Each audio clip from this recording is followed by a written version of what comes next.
Welcome to the Women's March Canada podcast, making the equality of women in Canada the new norm. This is the episode 50 titled Defending Your Rights.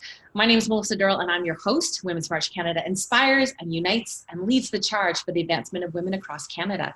And today we have a woman who's doing just that. Our guest is Sarah Leamon, and Sarah is a criminal defense lawyer in British Columbia and in Alberta, with a focus on criminal and administrative law. She's the co-founder of the Leamon Rudout Law Group, which opened up in July. In 2018, Sarah was named as Business in Vancouver's 40 Under 40 for her inspiring contributions to law and the community. Thanks for joining us. Sarah, how are you doing today? Thanks so much for having me. I'm doing well. So were you, and I hate to make this stereotype, but when you think about lawyers, were you always argumentative as a child and on, or what drew you into law? I guess it depends on who you ask. Me ending up in law was kind of a fluke, to be totally honest with you. I always envisioned maybe a career in the arts. I was, in high school, I was very interested in art and fine art and things like that. But it was my father who kind of steered me in the direction of law and encouraged me to go and do a political science degree for my undergraduate studies rather than doing a fine arts degree. And after I was finished that, I ended up going to law school. And I really just applied to law school without thinking that it was going to be a serious thing, but I got admitted, and the next thing you knew, I was doing law. So law is interesting too, because it's especially the area that you're in, which is criminal, tends to be far more male dominated, at least as a girl who reads a lot of newspapers, usually the criminal defense lawyers have a male name. So tell me about that. I mean, why criminal, and why such a male-dominated space?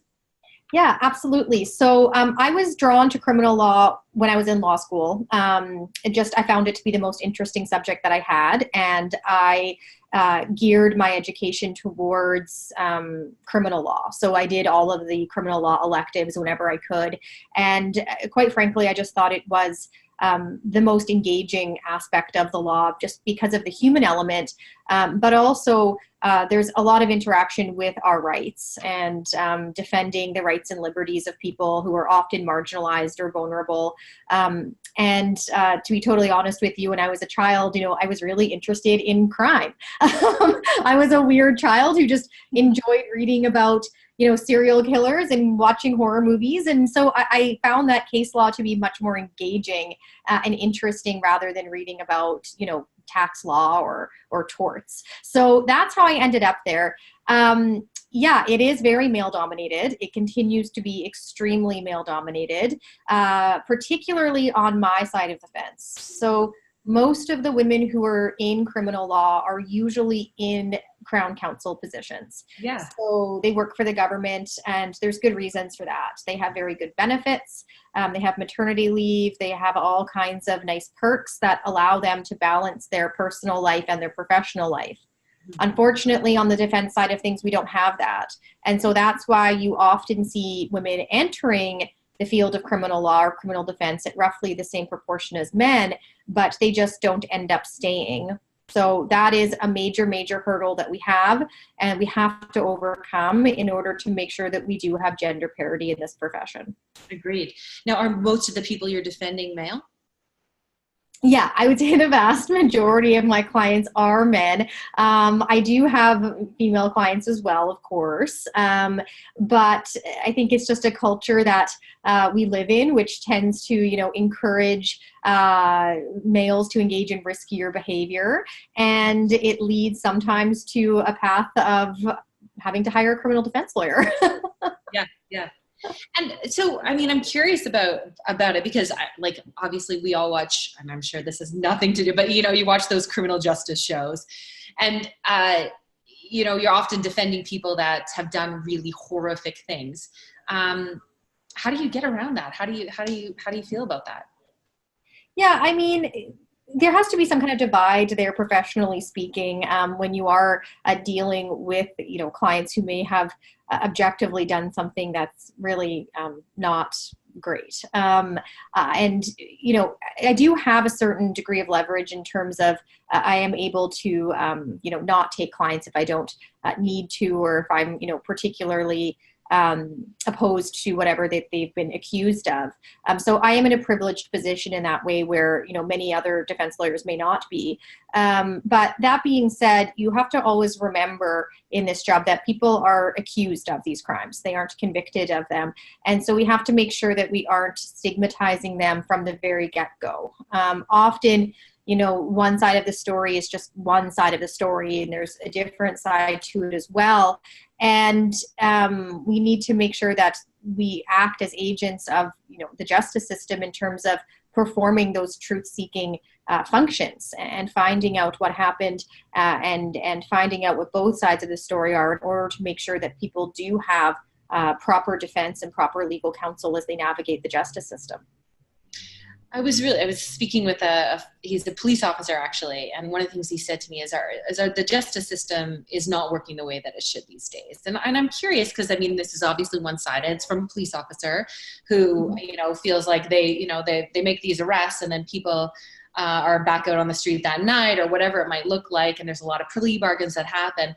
And, you know, when I was going to interview, I was really excited to ask you this question. Like, does our system need a little bit of a reboot or some sort of, or is it working and it's just, we're hearing from one side? What are your thoughts on it? Yeah, I mean, I do think that the criminal justice system has a number of different issues or hurdles that it is currently facing. And the biggest issue that I see in the criminal justice system is the issue of delay. So there is a culture of complacency around, you know, moving these cases forward and making sure that it's done so in a timely manner, which is in the interests of the community, the complainant, if there is one, and also of the accused person who wants to see, you know, some finality and get a close to their matter. So delay for me is the biggest issue, and there's all kinds of different ways that can be tackled. I was actually just in Ottawa at the House of Commons talking about this exact issue with a group of MPs and discussing different ways that they could tackle it. They just introduced Bill C-75, which is a bill that seeks to completely overhaul the justice system, to modernize it, and to also start helping to, you know, curb these delay issues so that things can happen in a more expedient manner. But some of the ways that it's seeking to do that, in my view, aren't appropriate. And there's better ways or methods that can be employed in order to effectively do that and make sure that people's charter rights are still being seen to.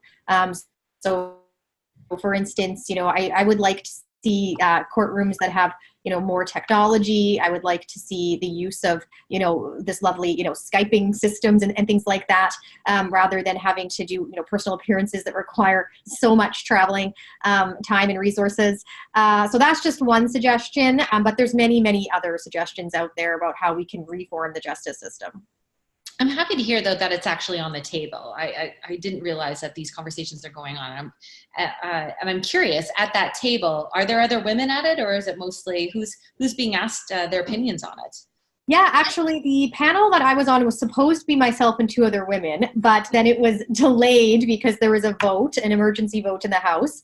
And so one of the ladies on the panel had to get moved up to an earlier panel. So it ended up being myself and another woman, Sayah Hassan, who's from Toronto, who's also a criminal lawyer.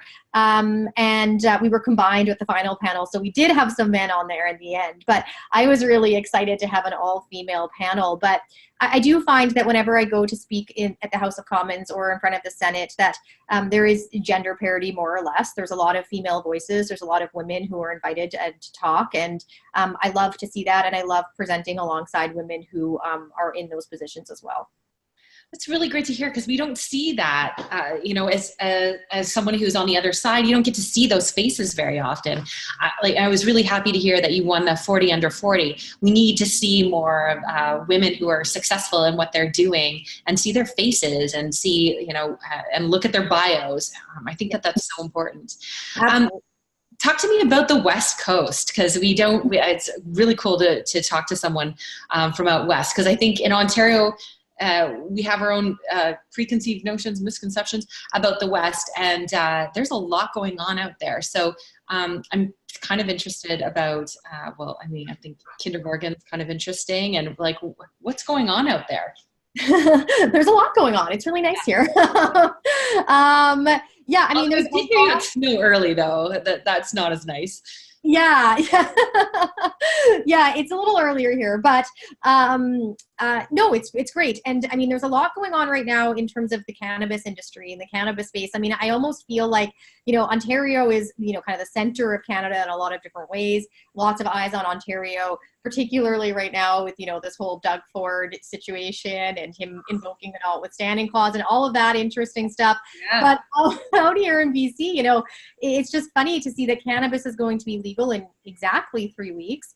And particularly in Vancouver, we have a huge cannabis community that's very, very well established. Yeah. And it can be used as a model, in my view, in order for us to properly roll out recreational cannabis legalization by looking at and mirroring perhaps the medical model that we've been using now for so many years in this city, particularly, and drawing on the resources that are already well established here. So West Coast, I mean, I think it's the best coast, but it definitely has the best, BC bud.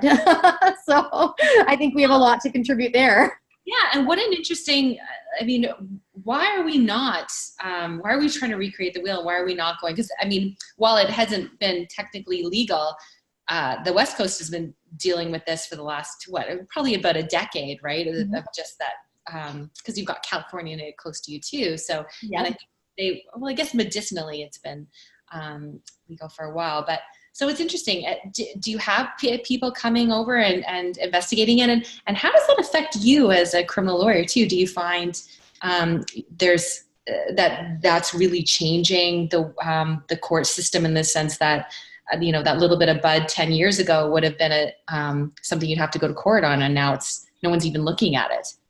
Yeah, well, I mean, here in BC, the VPD, so the Vancouver Police Department, hasn't been really charging at all when it comes to any real marijuana-related offenses for many, many, many years now. Unless it's a large-scale grow-op or like some serious trafficking, if they encounter a person who just has, personal possession in terms of their cannabis on them, it is a no charge situation out here.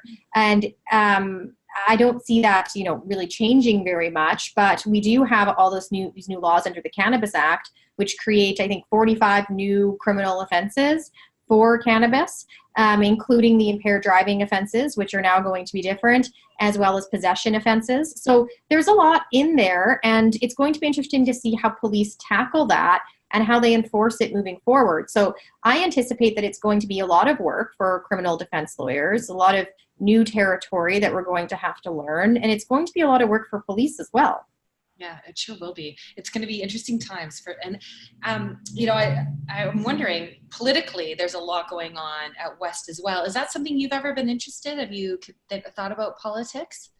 Oh yeah, absolutely. I've thought about, entering into politics many, many times. Right now I think that my sight is mostly set on, the 20-year plan of perhaps ending up in the Senate someday. But, I have a law office to run at this point. And let me ask you about the Senate. Yeah. Is it an elected Senate, or is it, in your opinion, should we go to an elected Senate, or is it still appointed in that 20-year plan for you?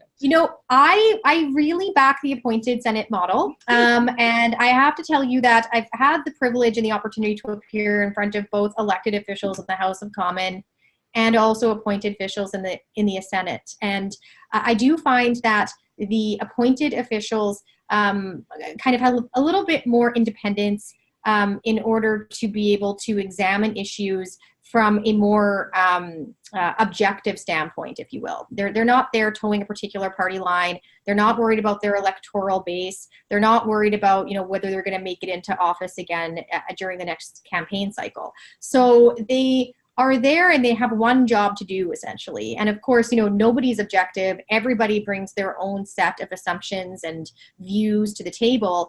But that being said, they do seem to be very, very engaged and very, very focused on exploring the issues and the tasks at hand free from any, political scrutiny, and they're not, subjected to that in the same way. So I'm in favor of the appointed Senate, and I think it's a great idea.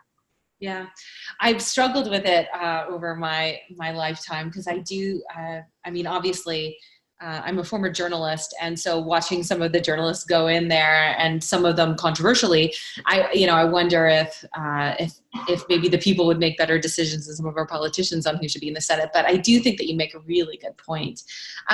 So finally, I want 2 more questions to go here. Number 1, who helped you get to where you are, and how would you like to pay that forward? Well, I would be amiss not to say that my parents helped me in a big, big way. So absolutely, you have to go all the way back to that, because so many people aren't fortunate enough to have supportive parents, or parents who can, give them the tools that are necessary to obtain that, formal education, and so on and so forth. So I think that I have to recognize my privilege there, and having that family unit that was able to lift me up from the very beginning. So that's very important. The women around me and the social circle that I've created is also one of the most important things, in my view, in terms of navigating forward. I have a very strong friend group and a very strong peer group in terms of the women that surround me, and I'm very fortunate to have those people in my life. And I can't express how important it is, I think, for women to have other strong female role models, friends, leaders who can help them. And I would encourage, every woman out there, if you don't already have those women in your life, go and find them. They're out there and they're looking for you.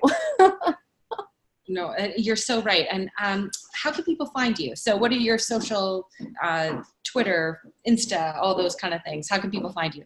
Yeah, so on that topic of, peer groups and female groups who do want to connect and network, my friends and I have founded something called the Coven Club in 2017, and it's here based in Vancouver, but it is basically a social networking community for women who are looking to advance their careers or advance their network, and want to get their careers kind of, more on track or solidified. So that's an important group, and it's been a very, very useful tool for, many of the people who have come and accessed our group. So the Coven Club is on Instagram, it's on Twitter, it's on Facebook as the Coven Club. So you can look us up there, you can connect with us.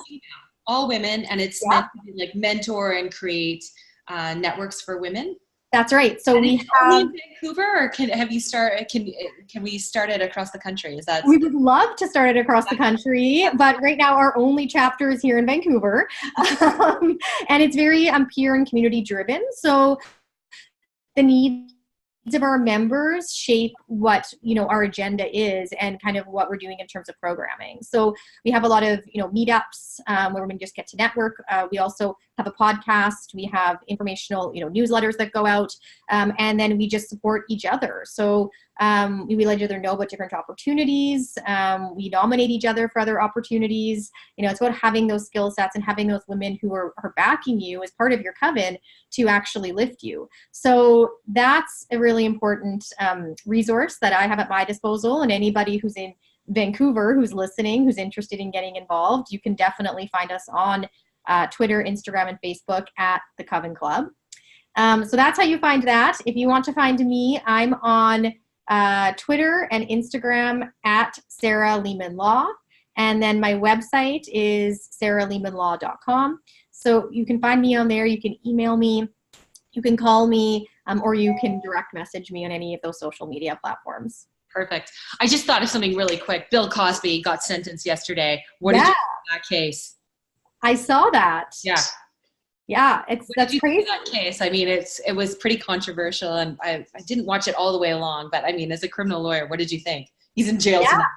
I mean, Bill Cosby is a really fascinating case because there was a statute of limitations at play, and there were so many accusers that came forward. I mean, in all of these cases, it just strikes me over and over and over again, and we're seeing it play out with Kavanaugh right now with the Supreme Court nomination in the U.S.